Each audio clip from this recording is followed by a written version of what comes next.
বুধবার ২৭ মার্চ একটি প্রকাশ্য বিবৃতি জারি করে বিশ্ববিদ্যালয় মঞ্জুরি কমিশন জানিয়েছে যে এবার থেকে নতুন শিক্ষানীতি অনুযায়ী সারা দেশ জুড়ে সমস্ত বিশ্ববিদ্যালয়ে পিএইচডিতে ভর্তির জন্য আর আলাদা করে কোনো প্রবেশিক্ষা পরীক্ষা দিতে হবে না।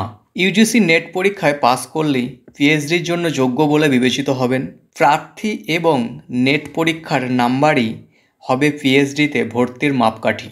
এর আগে বিভিন্ন বিশ্ববিদ্যালয় আলাদা আলাদা করে পিএইচডিতে ভর্তির যে পরীক্ষা নিত তা এবার থেকে বাতিল হয়ে যাচ্ছে। সারা দেশ জুড়ে পিএইচডি ভর্তির জন্য নির্ণায়ক পরীক্ষা হবে ইউজিসি নেট। ইউজিসির সম্পাদক অধ্যাপক মনীষ আর যোশী জানিয়েছেন, জাতীয় শিক্ষানীতি 2020 এর প্রয়োগের জন্য ন্যাশনাল এলিজিবিলিটি টেস্টের পদ্ধতির মূল্যায়ন করার জন্য একটি বিশেষজ্ঞ কমিটি গড়ে তোলা হয় এবং সেই কমিটির সুপারিশে এবার থেকে পিএইচডিতে ভর্তির জন্য একটাই জাতীয় স্তরের প্রবেশিক্ষা পরীক্ষা থাকবে, আর সেটা হলো ইউজিসি নেট বা এনটিএ নেট। 2024 সালের 13 মার্চ এই বিশেষজ্ঞ কমিটির সুপারিশের ভিত্তিতেই ঠিক হয় 2024-25 শিক্ষাবর্ষ থেকে পিএইচডিতে ভর্তির জন্য ছাত্রছাত্রীরা নেট পরীক্ষার স্কোর ব্যবহার করতে পারবে।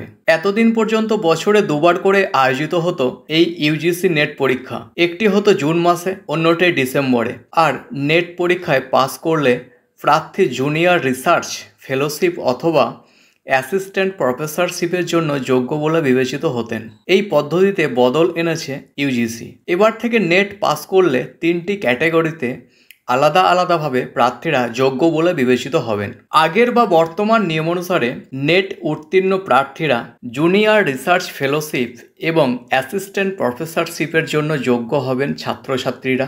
জেআরএফ পাওয়া প্রার্থীরা সরাসরি একটি ইন্টারভিউয়ের মাধ্যমে পিএইচডিতে ভর্তি হতে পারবেন। দ্বিতীয় এবং তৃতীয় ক্যাটাগরির জন্য নতুন নিয়মে পিএইচডিতে ভর্তির ক্ষেত্রে নেট পরীক্ষার নাম্বার থেকে 70% এবং ইন্টারভিউ থেকে 30% নাম্বার নিয়ে স্কোর তৈরি হবে প্রার্থীর। নেট পরীক্ষা ও ইন্টারভিউর যৌথ নাম্বারের ভিত্তিতেই হবে পিএইচডিতে ভর্তি। নেটে পাওয়া নাম্বার দ্বিতীয় ও তৃতীয় ক্যাটাগরির ছাত্রছাত্রীর ক্ষেত্রে মাত্র 1 বছরের জন্যই বৈধ বলে বিবেচিত হবে। জেআরএফ ছাড়াই পিএইচডির ভর্তির জন্য এবং অ্যাসিস্ট্যান্ট প্রফেসরশিপের জন্য যোগ্য হবেন ছাত্রছাত্রীরা। শুধুমাত্র পিএইচডিতে ভর্তির জন্যই যোগ্য এবং জেআরএফ বা অ্যাসিস্ট্যান্ট প্রফেসরশিপের জন্য যোগ্য নয়।